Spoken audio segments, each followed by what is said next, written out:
મને એવું જ હતું.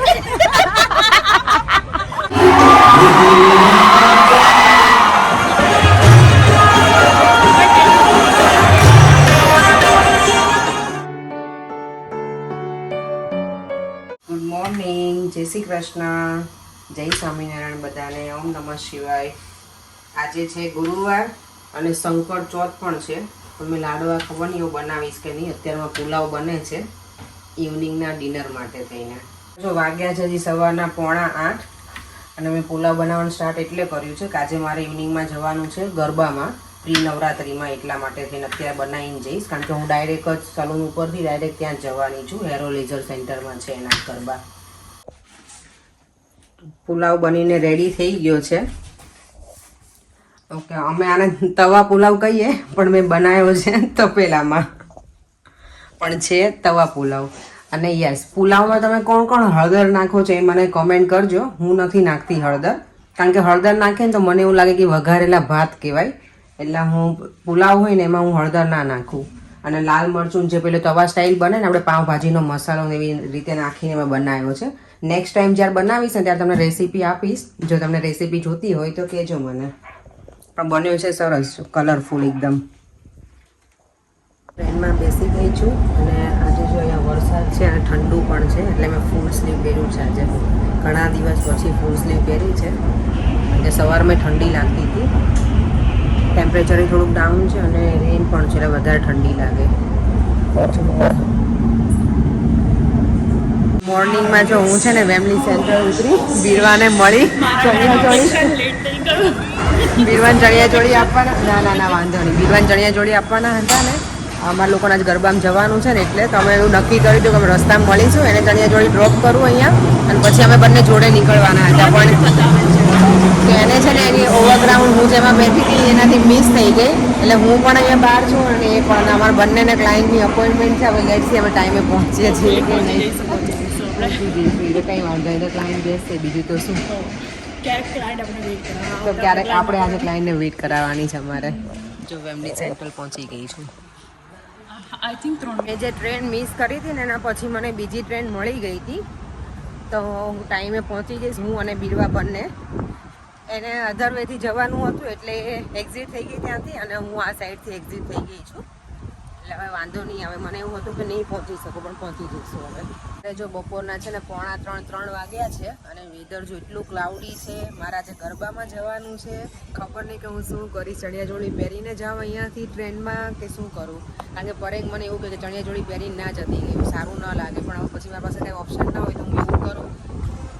એટલે હું વિચારું છું કે બ્લાઉઝને પહેરી લઈશ અને ચણિયો છે ને ત્યાં મારી ફ્રેન્ડની કારમાં જવાની, તો એવી રીતે કંઈક વિચારું છું કે શું કરું, કપડાં ચેન્જ કરવાનું. અને અહીંયા જો આ બધું પાઇલઅપ કરી દીધું છે નોટિંગ હિલ કાર્નિવલ છે ને એના માટે થઈ આ બધા હાઉસીસ. અને મને એવી નહોતી ખબર કે જે કાઉન્સિલ હાઉસ હોય ને, આપણે કેમ ગવર્મેન્ટનું હોય એવી રીતે અહીંયા હોય. તો ગવર્મેન્ટ હાઉસીસ હોય ને એ ગવર્મેન્ટ તરફથી લોકો કરે બધું. આ શું કહેવાય, સિક્યુરિટીને. પણ જેના પોતાના હાઉસ હોય ને તો એના માટે એ લોકોને જાતે કરવાનું હોય, પોતાને બધું બાય કરવાનું અને કરવાનું. તો એ એક્સપેન્સિવ હોય આ બધી વસ્તુ. મને ખબર નથી, પણ મારી ક્લાયન્ટ ગઈકાલે આવી ને તો એણે મને કીધું. મેં કીધું ઓ, તો કે હા એ બધું અમારે કરવાનું, કે અમારા ખર્ચે.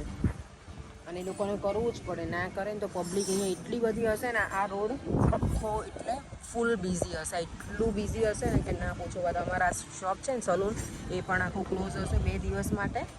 અને એ અમારા લોકોને આ પેલું બધું બંધ કરી દેશે એમ. એટલે ગ્લાસને આ લોકો ઘણી વખત છે ને બધું બ્રેક પણ બહુ કરે, કાચની બોટલો ફેંકે અને બધું એ લોકો ડ્રિંક કરતા હોય ને. ટ્યુઝડે કેવી હાલત હશે ને ખબર પડશે અહીંયા. કાર્નિવલમાં મારો વિચાર હતો કે હું આવું, પણ હું નથી આવવાની. તો મને ગરબામાં જવાનું છે ને, તો એના માટે હવે હું રેડી થાઉં છું. મારે આજે આ આઉટફિટ પહેરવાનું છે, બ્લેક બધા પહેરવાના છે. અમે લોકોએ ડિસાઈડ કર્યું હતું કે બ્લેક બધી જ અમે જેટલા જવાના છે ને, બધી મારી ફ્રેન્ડ્સ, અમે બધા જ બ્લેક પહેરવાના છીએ. તો મારું ચણિયાચોળીમાં બધું સેટ પણ મારે તો બ્લેક છે. ઓક્સોડાઇઝનો હતો પણ બ્લેક હતો તો મેં તો બ્લેક પહેરી લઉં.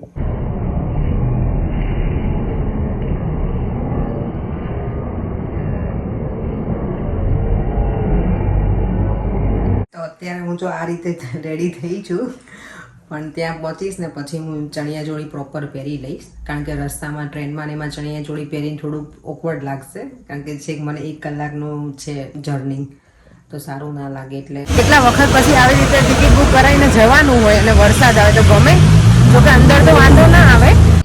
એમાં એવું છે અમે એને બીરવા તો આવવાના જ નહોતા, પણ અમને આ મોહિનીએ રેડી કર્યા છે હે ને, અમે એને બુક કરાવી હતી અને અમને બીજ ઉપર ગયા ત્યારે કે ચલો ને મજા આવશે ચલો, એટલે અમને થોડા પહેલાં શું કહેવાય આપણને ઉત્તેજિત કર્યા કે આવવા માટે આપણને, એના માટે થઈને અમે આવ્યા છીએ. પણ એ મેડમ જ હજી નહીં આવ્યા, ટિકિટ એની પાસે છે અને ઠંડી અહીંયા એટલી બધી છે બારે કે ના પૂછો વાત. જો તો અતુલ પુરોહિતના ગરબા છે આજે. મેં શું કહેવાય કે ક્લેરિફિકેશન નહોતું આપ્યું કે કોના ગરબામાં અમે જઈએ છીએ, તો અતુલ પુરોહિતના ગરબા છે હેરો લેઝર સેન્ટરમાં, અને હું ફર્સ્ટ ટાઈમ અહીંયા આવી છું આજે. અને જો આ રીતનું રેડી થયા છીએ અમે બધા બ્લેકમાં, ઓલ બ્લેકમાં છીએ અમે, જેટલી ગર્લ્સ છીએ ને બધા છીએ અમે ઇન મીન 3 ને 4 જ છીએ, પણ અમે બધા એવું ડિસાઈડ કર્યું હતું કે બ્લેક પહેરવાના છે. જો બ્લેક પહેર્યા છે અને અહીંયા બીરવાએ પણ બ્લેક છે. જો બીરવા અને હું અમે આટલા બે આવી ગયા છીએ, હજી બાકી બધા મીનાક્ષી મોહિની એ લોકો હજી ઓન ધ વે છે. મને લાગે મીનાક્ષી તો લેટ જ થશે ને કદાચ. જો અહીંયા બધા જો મને લાગે બધા મેચિંગ કરીને આવ્યા છે. આજે મેચિંગની પેલી રીલ બનાવીએ બીરવા આપણે. હા કપડા મેચિંગ કરવા છે ને એ કરીએ. ચલો આજે જો બધા ફોટોશૂટ ને એવું કરે છે અમારે જોઈએ, તો હું અને બીરવા ખાલી અમે બંને છીએ એટલે અમારે એકાબીજાના ફોટોશૂટ કરવા પડશે, બંનેના સાથે તો નહીં કરી શકે, પણ ચાલો હવે કરી લઈએ. અને પ્રી નવરાત્રી એટલે અત્યારે અમારે ઓગસ્ટમાં નવરાત્રી છે. આપણી એકચ્યુઅલ નવરાત્રી ઓક્ટોબરમાં હોય, તો નોર્મલી અમારી પ્રી નવરાત્રી હોય સપ્ટેમ્બરમાં, પણ આ વખતે ઓગસ્ટથી શરૂ થઈ ગઈ છે. અને આ 2024ના ફર્સ્ટ ટાઈમ અમે ગરબા અટેન્ડ કરીએ છીએ પ્રી નવરાત્રિના.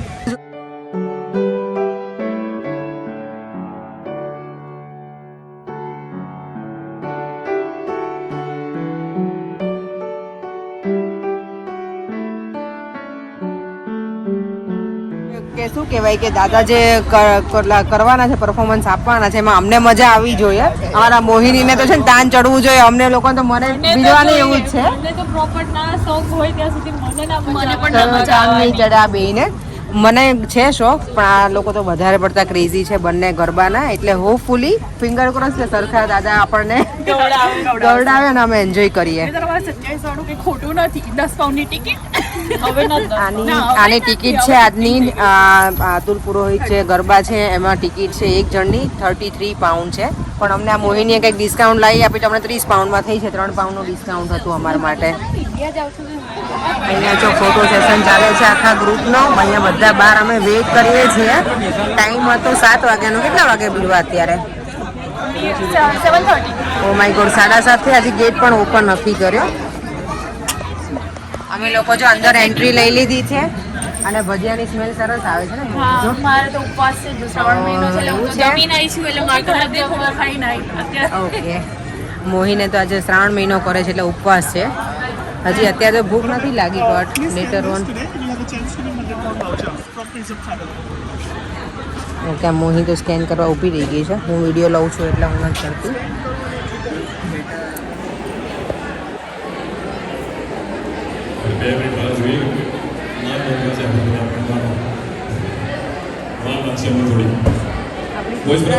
એટલી ક્રેઝી હોય ગરબામાં. જો અત્યારે ઓગસ્ટમાં એ બધા આવી ગયા છે અમારે જેમ હરક પદુડા બધા જ.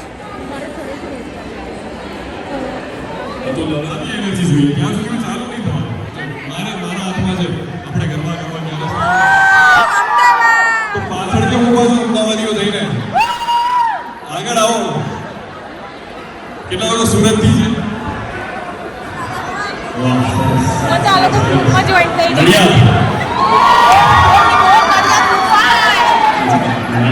આણંદ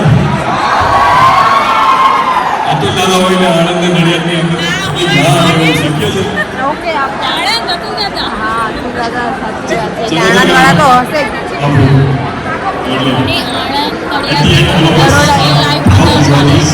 યુપીએ મને એટલું એના તો બહુ મસ્ત ગરબા. યુપીએ થોડી તો ઉશ્કેરથી જવા માંગે. નીકળી 30 પાઉન્ડ આપી દેજે સારી મળી.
અમે લોકો જો અત્યારે બહાર ઊભા છીએ, અંદર એટલી બધી ગરમી છે ને અમે લોકો પાણીની જરૂર પડી એટલે અમે બહાર આવી ગયા છીએ.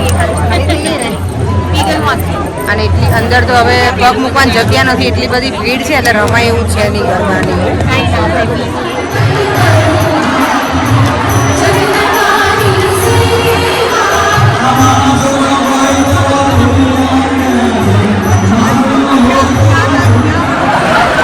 અત્યારે જો બ્રેક ટાઈમ છે ને તો બધા શાંતિથી ગપાટા મારીએ છીએ.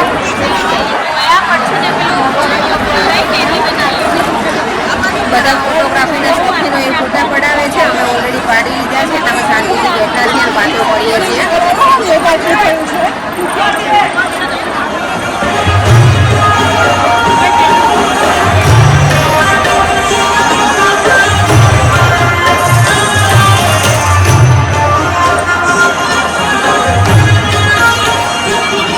મીનાક્ષીને તો ગરબામાં કોઈ અંગૂઠો સોજવાડી દીધો છે એટલે અમે લોકો બહાર નીકળી ગયા. અત્યારે ગરબા રમ્યા નહીં. બીરવા તો હવે નીકળે છે ઘરે જવા તરફ અને અમે પરેંગની વેઇટ કરીએ છીએ.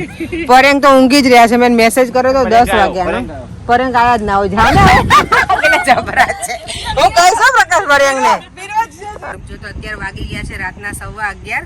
અમે ગરબા બહુ જ એન્જોય કર્યા, બહુ મજા આવી, બધા સાથે હતા એટલે.